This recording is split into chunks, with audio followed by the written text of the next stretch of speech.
जब वॉशरूम जाता हूँ ना, मुझे ब्लड गिरने लगता है वॉशरूम से और उसके बाद ना बहुत पेन होता है। इतना पेन होता है कि मैं दोबारा मुझे वॉशरूम लगा भी है ना, तो मुझे डर लगता है कि मैं जाऊँ कि नहीं जाऊँ। अभी मोशन को नॉर्मल बोलने के लिए अगर मैं बोलूँ कि मोशन नॉर्मल होना चाहिए, तो उसके लिए 2 फैक्टर्स फुलफिल होने चाहिए। खाना डेफ़िनेटली इम्पोर्टेंट है, लेकिन उसको पचाना भी तो इम्पोर्टेंट है ना।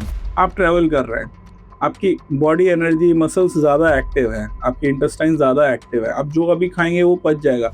हमें लाइफ में ना 3 चीज़ें हमेशा अवॉइड करनी है कि अगर हमें मोशन आया तो हमें मोशन के लिए जाना है, नहीं आया तो हमें नहीं जाना है। एक नॉर्मल आदमी एक दिन में 1 बार, 2 बार, 3 बार वॉशरूम जाए वो भी नॉर्मल है, और एक नॉर्मल आदमी 2 से 3 दिन में 1 बार पॉटी जाए, प्रोवाइडेड वो ये सब फॉलो कर रहा है, वो भी नॉर्मल है। आके वहाँ मोबाइल लेके बैठ के टाइम पास करते हैं ना, वो अब हमें बंद करना है। सर पता नहीं, पहले तो नहीं था ऐसा, लेकिन अभी ऐसा हो गया ना कि मैं जब वॉशरूम जाता हूँ ना, मुझे ब्लड गिरने लगता है वॉशरूम से और उसके बाद ना बहुत पेन होता है। इतना पेन होता है कि मैं दोबारा मुझे वॉशरूम लगा भी है ना, तो मुझे डर लगता है कि मैं जाऊँ कि नहीं जाऊँ। Okay, okay. और ऐसा होता है कि इतना गंदा इंटेंस पेन रहता है ना, मैं ना सो पाता हूँ रात को ढंग से, आधी-आधी रात को उठता रहता हूँ कि पेन के कारण कि क्या करूँ, क्या नहीं। और फिर कुछ पीरियड के बाद वो पेन बंद हो जाएगा, ज़ीरो हो जाता ज़ीरो है। हो जाता है। लेकिन फिर जैसे ऐसा मैं लगता होगा जैसे कुछ था ही नहीं। हाँ, फिर जैसे मैं वॉशरूम के लिए वापस जाता ना, वो फर्स्ट बार में जो पेन चालू होता है, इतना गंदा इंटेंस पेन होता है, फिर वापस से पूरा प्रोसेस रहता है 3-4 घंटे का कि आराम होगा। फिर अब ये पता नहीं इस चीज़ का क्या समझ नहीं आ रहा है मुझे। ये मुझे 1 मंथ के ऊपर से हो गया और ये मोस्टली ना समर सीज़न में चालू होता है मुझको। बाकी विंटर और रेनी सीज़न में नहीं होगा। फिर समर सीज़न आएगा ना, सेम चालू हो जाता है मुझे। काम क्या करते हो बेटा? मैं फिलहाल तो स्टूडेंट हूँ सर, कॉलेज जाता हूँ, पढ़ाई कर रहा हूँ। पढ़ाई करो, गुड, गुड। तो कॉलेज का शेड्यूल कैसा रहता है? थोड़ा हेक्टिक रहता है? हाँ सर, कभी मॉर्निंग का रहता है और एक तो मैं नालासोपारा से बैंड्रा ट्रैवल करता हूँ, तो कभी-कभी मैं सुबह-सुबह के लिए 5:30 बजे उठना पड़ता है, फिर कभी-कभी दोपहर का, तो शिफ्ट्स के हिसाब से। चेंज हो जाता है, तो यस। कभी नींद पूरी नहीं हुई, कभी पानी ठीक से नहीं पिया, हाँ, ट्रैवलिंग के कारण अपन पानी भी कम हाँ, पीते हैं। वाटर इनटेक मेरा, क्योंकि कॉल अगर मैं जब तक घर पे हूँ ना, मुझे प्यास पता नहीं लगता नहीं है, और मैं जब वहाँ पे तो मुझे प्यास उतना नहीं लगता। हाँ, कभी-कभी ट्रैवलिंग में भी लोगों का रिजर्वेशन होता है कि मैं पब्लिक टॉयलेट्स नहीं यूज़ हाँ, करूँगा, हाँ, ये हाँ। I understand, I understand. ठीक है, कैसा है, कुछ चीज़ें बेसिक्स हैं, वो हमको पहले समझनी पड़ेंगी, ठीक है? इधर देख, हाँ सर। ये हमारे मोशन की जगह है, ठीक है? ये हमारे कंट्रोल के मसल्स हैं, ये हमारी सॉफ्ट टिश्यू लाइनिंग है, ये हमारे ब्लड वेसल्स हैं, ठीक है? हुँ, ये हमारे पाइल्स के कुशन्स हैं, ये इंटरनल पाइल्स हैं, ये एक्सटर्नल पाइल्स हैं। ये हमारे छोटे-छोटे ग्लैंड्स रहते हैं, इसको हम क्रिप्टोग्लैंड्स या एनल ग्लैंड्स बोलते हैं। हुँ, यहाँ से हमारा मोशन पास होता है, ये ग्लैंड्स हमको लुब्रिकेट कर मोशन को लुब्रिकेट, मोशन बाहर आता है। हुँ, ये हो गई नॉर्मल चीज़, जो एक नॉर्मल इंडिविजुअल में होनी चाहिए, ठीक है? हुँ, अभी मोशन को नॉर्मल बोलने के लिए अगर मैं बोलूँ कि मोशन नॉर्मल होना चाहिए, तो उसके लिए 2 फैक्टर्स फुलफिल होने चाहिए। एक तो वो क्ले जैसा होना चाहिए, गीली मिट्टी के जैसा, कीचड़ जिसे हम बोलते हैं, मराठी में हुँ, हम चिक्कल बोलते हैं, वैसा होना चाहिए। हुँ, और उसका कलर ब्राउन और या फिर येलो होना चाहिए। मोशन अगर black, green, red, white colour का है तो भी नॉर्मल नहीं है। मोशन ऐसा कड़क रॉड शेप में तो भी नॉर्मल नहीं है, या फिर एकदम लूज मोशन जैसा आ रहा है तो भी नॉर्मल लेकिन नहीं है। सर देखा है तो मोस्टली तो मोशन, अगर आप कुछ खा रहे हो तो उस पे डिपेंड करता है कि फिर आपका मोशन उस हिसाब से निकलता एग्जैक्टली है। तो आप जो खा रहे हैं, खाना डेफिनेटली इंपॉर्टेंट है, लेकिन उसको पचाना भी तो इम्पोर्टेंट है ना। हमें बस वही सिंक्रोनाइजेशन बैठाना होता है। पानी का इंटेक, अब मैं कोई बोलता है सर 2-2.5 लीटर पीता हूँ, कोई आदमी जो ट्रैवल कर रहा है आपके जैसा है, यंगस्टर है, जिसका मेटाबॉलिज्म हाई है, डेफिनेटली उसको पानी की रिक्वायरमेंट ज्यादा रहती है। क्यों?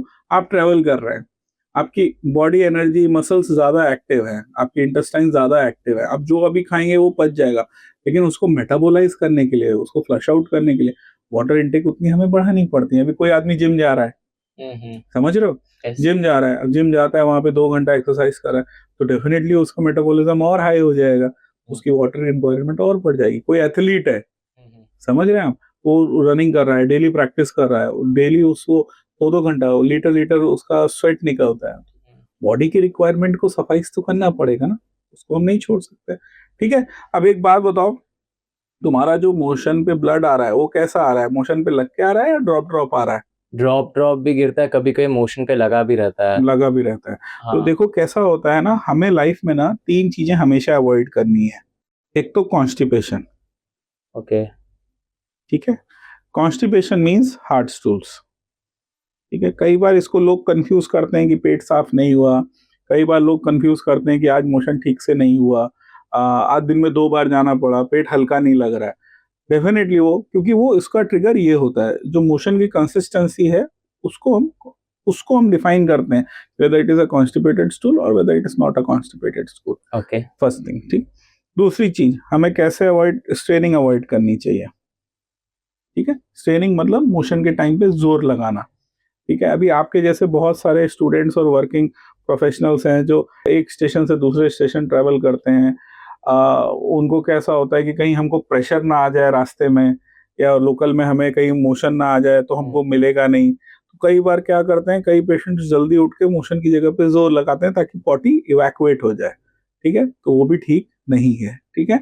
हमको हमेशा याद रखना है कि अगर हमें मोशन आया तो हमें मोशन के लिए जाना है, नहीं आया तो हमें नहीं जाना है, ठीक है। बट ऐसा भी कभी कभी सर होता है कि अगर हम मोशन पे गए, बहुत जोर से लगाए, लेकिन जब जाते हैं ना तो जैसा रहता है ना एक्सपेक्टेशन वैसा होता नहीं, और फिर उसका पूरा अनकंफर्टेबल लगने लगता है पूरा। एग्जैक्टली वही बात है। अगर नहीं हुआ, क्यों? क्योंकि अभी पूरा मेटाबॉलिज्म होके मोशन आपके एनल वर्ज के तक नहीं आया, और जो चीज नहीं आई है उसको हम जबरदस्ती पुश नहीं कर सकते। लेकिन फिर ऐसा लगता क्यों रहता है कि अभी लगा है बहुत जोर से, क्यों? क्योंकि जाना है। वहां पे डेफिनेटली कुछ ना कुछ है जो अभी इनकम्प्लीट मेटाबोलाइट्स हैं। तो जब वो Okay. कंप्लीट मेटाबोलाइट्स होंगे तो डेफिनेटली वो बाहर आएंगे।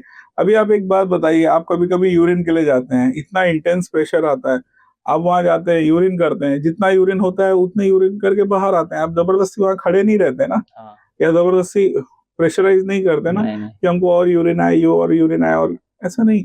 जो जितना रिक्वायर्ड है उतना ही बॉडी विल, क्योंकि हमारी बॉडी का केवल एक ही एग्जिट पॉइंट है, हाँ। याद रखना। यूरिन के लिए यूरिनल वाला, मोशन के लिए एनल ओपनिंग, ठीक है।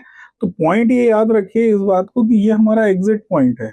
जो भी चीज अंदर बाय प्रोडक्ट रेडी, अभी तुम्हारी मेरी कंसल्टेशन खत्म हो गई, तुम यहाँ रुकोगे नहीं, तुम चले जाओगे। आज की मेरी ओपीडी खत्म हो गई तो मैं भी चला जाऊंगा। कहाँ से जाओगे? इधर से, जिधर से आए हो, हाँ। करेक्ट। अब तुम ये दीवार तोड़ के बाजू की शॉप से तो बाहर नहीं जाओगे, करेक्ट। या नीचे की फ्लोरिंग तोड़ के नीचे के केबिन से नहीं, तुम सिंपल रास्ता जो है उधर से जाओगे। वैसे भी मोशन इधर से बाहर आएगा, क्यों? क्योंकि ये सिंपल रास्ता है, ये नेचर ने हमें डिजाइन करके ही दिया है, तो इसको हमें ऑल्टर नहीं करना है, ठीक है। तीसरी चीज, अवॉइड अनहाइजेनिक कंडीशंस, ठीक है। अब इनको हम अनहाइजेनिक कंडीशंस को मैं और समझाऊंगा। पहले देखो, हमें अवॉइड कैसे करना है कॉन्स्टिपेशन को।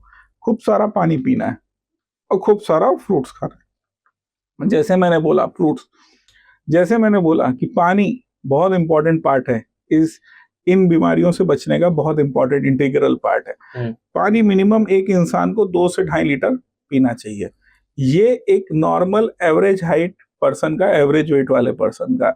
अभी किसी का वेट मेरे जैसा है तो उसको डेफिनेटली पानी का इंटेक ज्यादा होना चाहिए। क्यों? कि पानी का इंटेक पर केजी बॉडी वेट के हिसाब से रहता है, ठीक है। फ्रूट्स भी दिन में 2 बार खाने चाहिए, before lunch and before dinner. Fruits में कोई ऐसे स्पेसिफिक फ्रूट्स है? नहीं, अगर पेशेंट कोई डायबिटिक है तो उसके लिए स्पेसिफिकेशंस रहते हैं। अगर डायबिटिक नहीं है तो ही और she can eat all the fruits. जैसे मैंने मोस्टली घर में सुना है, या लोग बोलते भी कि जब आपको मतलब स्टूल नहीं पास हो रहा तो आप पपाया खाए, ऐसा रेकमेंड करते कि पपाया मोस्टली उस चीज पे वर्क करता है सर, क्योंकि लेकिन हर fruits they are very good in fibres, vitamins, minerals, अच्छा रहता है, एंटीऑक्सीडेंट्स रहते हैं, तो अच्छे से वो क्लियर हो जाता है। Definitely papaya helps more, watermelon helps in a good way, ठीक है।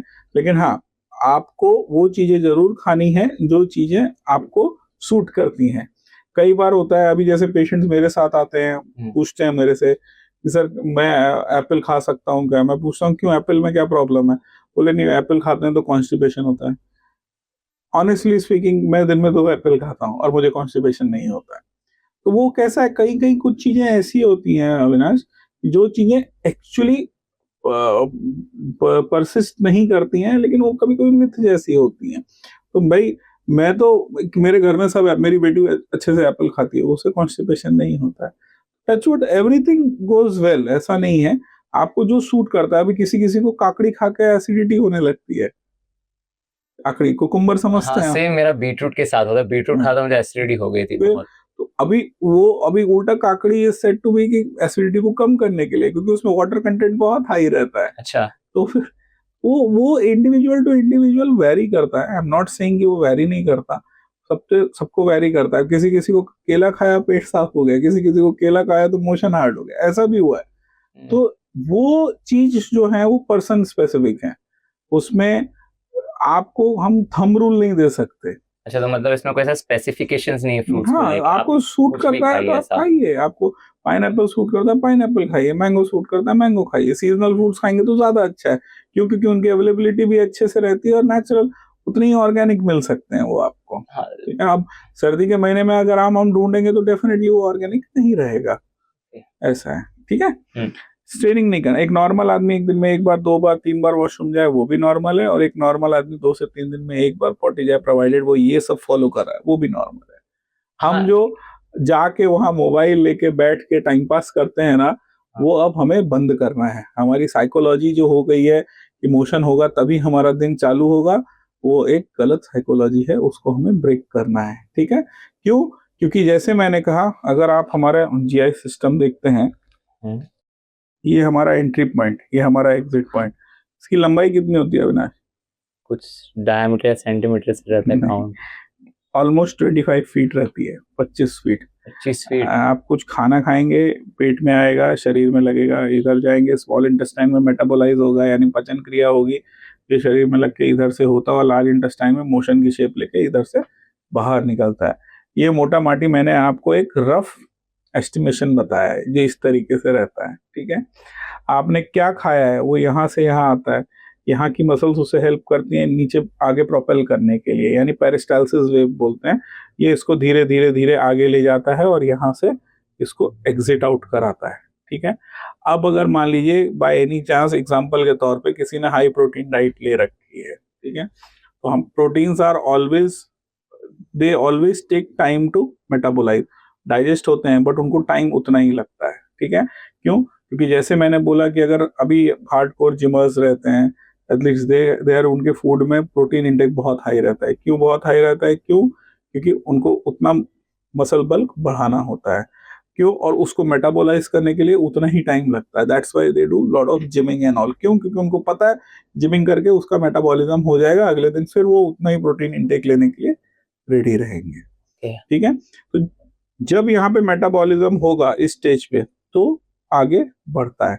अगर यहाँ का जो स्टमक में होने वाला जो डाइजेस्टिव प्रोसेस है, अगर वो कंप्लीट नहीं हुआ तब तक वो स्मॉल इंटेस्टाइन में नहीं आएगा, और स्मॉल इंटेस्टाइन में नहीं हुआ तो वो आगे नहीं जाएगा। तो एक चैनल है, समझ रहे हो? ओके। डाइजेशन केवल डाइजेस्टिव सिस्टम में होता है, लेकिन इसको एक्सेलरेट करने वाले जो मीडियम्स हैं वो हमारे लीवर से आते हैं, पैंक्रियास से आते हैं। तो एक डाइजेशन प्रोसेस एक ऐसा प्रोसेस है जिसमें मल्टीपल ऑर्गन्स का इन्वॉल्वमेंट होता है। ओके। ऐसा नहीं कि आज हमारा पेट साफ नहीं हो रहा तो उसमें केवल पाइल्स को दोष देना है, ऐसा नहीं है। Metabolism has to be worked on lot of things and avoid unhygienic condition. A and B, washroom should be neat and tidy wherever you go, चाहे घर में हो, चाहे बाहर हो, चाहे पब्लिक प्लेस को, you have to ensure the hygiene of that area washroom and motion place. Once motion pass, anal opening should be neat and tidy. Once you pass motion, you have to do sits bath and cleaning and proper hygiene with water. ठीक है, कई लोगों की आदत होती है tissue paper से रब करने की, बट जितना ज़्यादा हम टिश्यू पेपर वहाँ यूज़ कर रहे हैं, रब कर रहे हैं, तो हम उतना ज़्यादा वहाँ फ्रिक्शन क्रिएट कर रहे हैं। अगर गलती से हमारे वहाँ के बाल प्लक हो गए या स्किन में स्क्रैच आ गया तो वो बर्निंग और इरिटेशन ज़्यादा करने, भले हमारे एनल ओपनिंग में कोई इशू ना हो लेकिन बाहर ज़्यादा इशू कभी कभी क्रिएट करने लगता है। तो इसलिए water hygiene is very important, पानी से क्लीन करना बहुत ज़रूरी है फॉर इंडियन पर्सन्स।